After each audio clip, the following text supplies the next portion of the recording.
All right, let's just jump right in.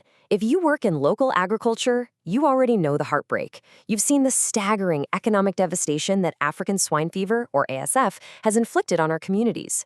We aren't just talking about a minor bump in the road here. The clinical and field data paints a pretty grim picture. Over 300,000 pigs culled, and a massive 20.8% plummet in pork production growth in literally just one single year. That's thousands of families losing their livelihoods. So there is an absolutely urgent need for swine repopulation. We've got to rebuild, but we've got to do it smartly. So, welcome everyone, local government officials, veterinarians, and agricultural extension workers, to this vital explainer. Today, I'm putting on my expert advisor hat to help you implement safe, effective artificial insemination programs right in your own municipalities.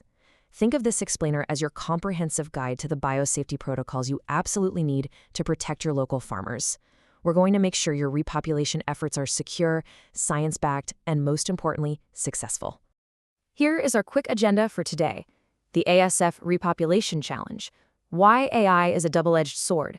The hidden transmission risk, safe semen evaluation protocols, daily routine biosafety tasks, and finally, cascading knowledge to communities. All right, starting with Section 1, the ASF Repopulation Challenge. So, artificial insemination, or AI, is technically defined as a cost-effective reproduction method that entirely eliminates physical contact between the breeder boar and the sow. But actually, I want you to completely reframe how you think about AI. Don't just view it as a neat reproductive tool. See it as a crucial frontline ASF defense mechanism for the backyard farmers in your jurisdiction. By cutting out that physical contact, you're minimizing the traditional health risks while simultaneously injecting superior, high-performing genetics into your local pig populations. It sounds like the perfect silver bullet, right? Well, that brings us to Section 2. AI, a double-edged sword. It leads us to a really critical question. Is artificial insemination completely safe from African swine fever? There's this dangerous myth floating around out there that simply removing physical contact makes reproduction 100% ASF safe. As local government leaders, you need to understand that this is categorically false. No way around it. Because if the semen itself is compromised, well, AI goes from being a protective defense mechanism to a highly efficient delivery system for the virus. And this comparison brilliantly illustrates the sheer scale of the problem we're dealing with. Just contrast traditional mating, where the transmission risk is localized, right? It's just one-to-one physical contact, with AI semen distribution. Get this, a single infected boar stud can distribute 3 billion spermatozoa per dose. 3 billion. That means just one infected boar can rapidly spread the virus to dozens of sows across multiple farms. We're talking about crossing municipal or even provincial borders in a matter of hours. So a localized outbreak, it can literally become a regional catastrophe overnight. Which perfectly tees up Section 3, the hidden transmission risk. Now, the timeline we're looking at here is honestly terrifying if you don't have the right protocols in place. Research shows that after a boar is infected, the ASFV genome is detectable in their blood by day 1. By day 2, the virus is actively present in both the semen and the oral fluids. But, and this is absolutely the most critical part to remember, the boar doesn't actually show any clinical signs of fever or lethargy until day 4 or day 5. This creates a massive blind spot. You've got this 3 to 4 day window where highly infectious semen can be collected, processed, and distributed, all while the boar looks completely happy and healthy to your technicians. Furthermore, take a look at how this chart from the clinical study tracks the spermatozoa count. What's truly alarming here is that the infection and even the acute fever had absolutely zero negative effect on the spermatozoa count or their motility in those early days of infection. None. The sample looks perfectly healthy under a standard microscope. Your technicians won't see a single thing wrong with the semen quality, which means they'll gladly package it up and send it right out to farmers if they aren't utilizing specialized molecular testing. So, how do we stop this? Section 4. Safe semen evaluation protocols. You see, relying on whole semen for early ASV detection isn't always reliable. Actually, scratch that, it can be downright risky. The data points here contrast testing whole semen against testing the semen cell-rich fraction. And the science is crystal clear on this. Testing the cell-rich fraction gives us a much earlier, way more reliable warning sign for ASFV genomes than testing the whole semen alone.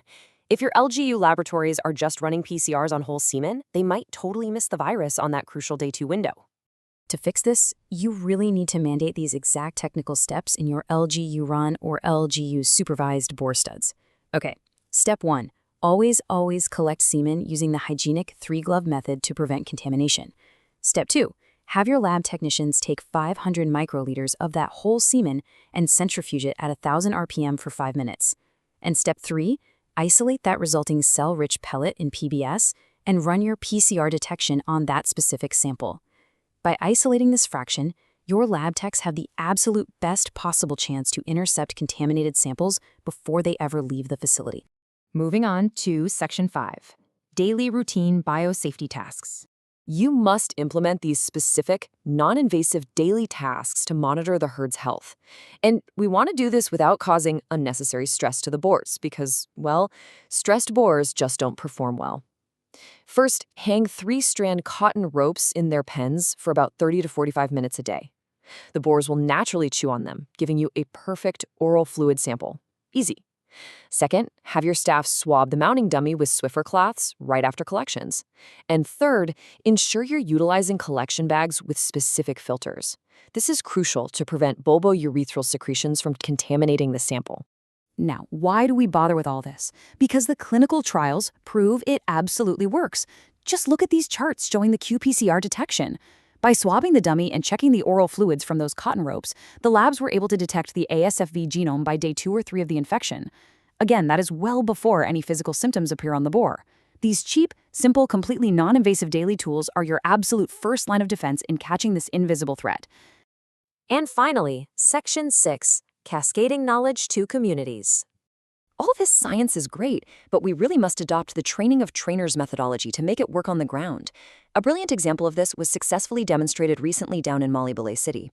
They brought together 28 participants, specifically 25 agricultural extension workers and 3 key farmer leaders. And they didn't just stand there and lecture them. No, they gave them hands-on access to the Swine AI Center facilities. They practiced the exact semen collection and evaluation techniques we've just been talking about. This is exactly how you empower local leaders. You turn your extension workers into highly trained biosafety ambassadors. For your own municipalities, your agricultural extension workers need to execute these exact re-entry steps. First, they've got to master the semen collection and those cell-rich evaluation techniques themselves. Second, and this is huge, they can't just leave the training and go back to business as usual. They must craft formal LGU-specific re-entry plans detailing exactly how these protocols will be implemented locally. And third, they have to cascade this training directly to the backyard farmers. Educate them on the amazing benefits of AI, but also the strict biosafety measures that safeguard it. You're literally taking this technical knowledge out of the lab and putting it directly into the hands of the community. So I want to leave you with this final, somewhat provocative thought. Take a hard look at the policies you currently have in place. Are your local extension workers truly equipped with the right re-entry plans? Do they have the laboratory protocols and those daily swabbing routines required to catch this invisible viral threat before it ever reaches the backyard farmer? As leaders, the safe repopulation of our swine industry literally rests in your hands. It's time to take immediate action on these strict biosafety protocols. Thank you so much for joining me on this explainer, and I really hope you take these tools back to your communities today.